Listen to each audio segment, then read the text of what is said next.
बिहार, जम्मू कश्मीर, गोवा और मेघालय के राज्यपाल रहे सत्यपाल मलिक वैसे तो पद पर रहते हुए केंद्र सरकार पर हमलावर हो चुके थे, लेकिन अब उन्होंने सीधे प्रधानमंत्री नरेंद्र मोदी पर निशाना साधते हुए विवादित बयान देते हुए कहा कि 14 फरवरी 2019 को हुए पुलवामा हमले के लिए केंद्र की नरेंद्र मोदी सरकार ही जिम्मेदार है। अंग्रेजी न्यूज वेबसाइट द वायर को दिए इंटरव्यू में सत्यपाल मलिक ने ऐसे कई बड़े दावे किए जिससे बड़ा राजनीतिक बवंडर खड़ा हो सकता है। सिर्फ इतना ही नहीं, सत्यपाल मलिक का दावा है कि प्रधानमंत्री नरेंद्र मोदी को भ्रष्टाचार से कोई खास नफरत नहीं है। इतना ही नहीं, मलिक का ये भी दावा है कि पीएम को कश्मीर के बारे में कुछ भी नहीं पता। द वायर को दिए इंटरव्यू में सत्यपाल मलिक ने आगे कहा, प्रधानमंत्री कश्मीर को लेकर गफलत में है और उन्हें कश्मीर के बारे में कोई ज्ञान नहीं है।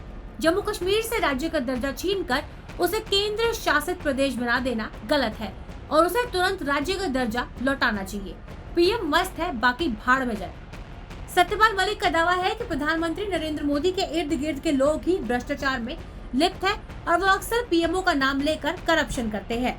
उन्होंने आगे कहा, मैं सेफली बिल्कुल बचते हुए कह रहा हूं कि प्राइम मिनिस्टर को करप्शन से बहुत नफरत नहीं है।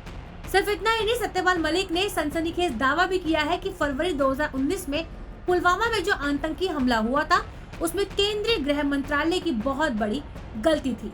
इंटरव्यू में जब मलिक से सवाल करते हुए पूछा गया कि क्या सीआरपीएफ ने काफिले ले जाने से पहले आपसे पूछा था, तो उन्होंने कहा नहीं, गृह मंत्रालय से पूछा था, राजनाथ सिंह से पूछा था। सीआरपीएफ ने अपने जवानों के लिए विमान मांगा था, उन्होंने एयरक्राफ्ट देने से मना कर दिया।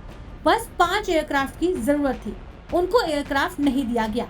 उसके बाद सीआरपीएफ ने जिस सड़क से जवानों को भेजा, पहले वहां की अच्छे से पड़ताल नहीं की। बता दें कि सत्यपाल मलिक इस हमले के दौरान जम्मू कश्मीर के ही राज्यपाल थे। इस घटना में सीआरपीएफ के 40 जवान शहीद हो गए थे।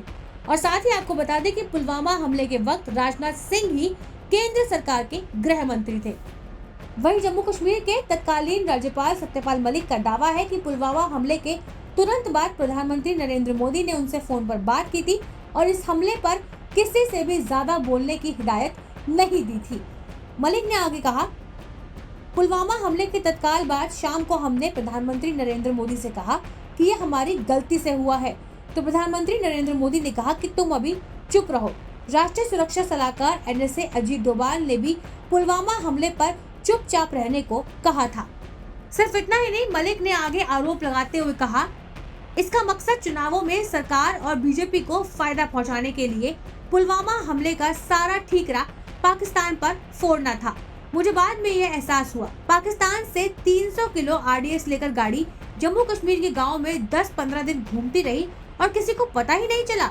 ये खुफिया विभाग की बड़ी नाकामयाबी है। आपको बता दें कि सत्यपाल मलिक के सनसनीखेज बयान के बाद से ही सियासत में गर्मागर्मी मच गई है और हर तरफ उनके बयान पर चर्चा हो रही है। बता दें कि एक जमाने में सत्यपाल मलिक प्रधानमंत्री नरेंद्र मोदी के भरोसेमंद रहे हैं। उन्हें कई राज्यों का राज्यपाल भी बनाया गया था।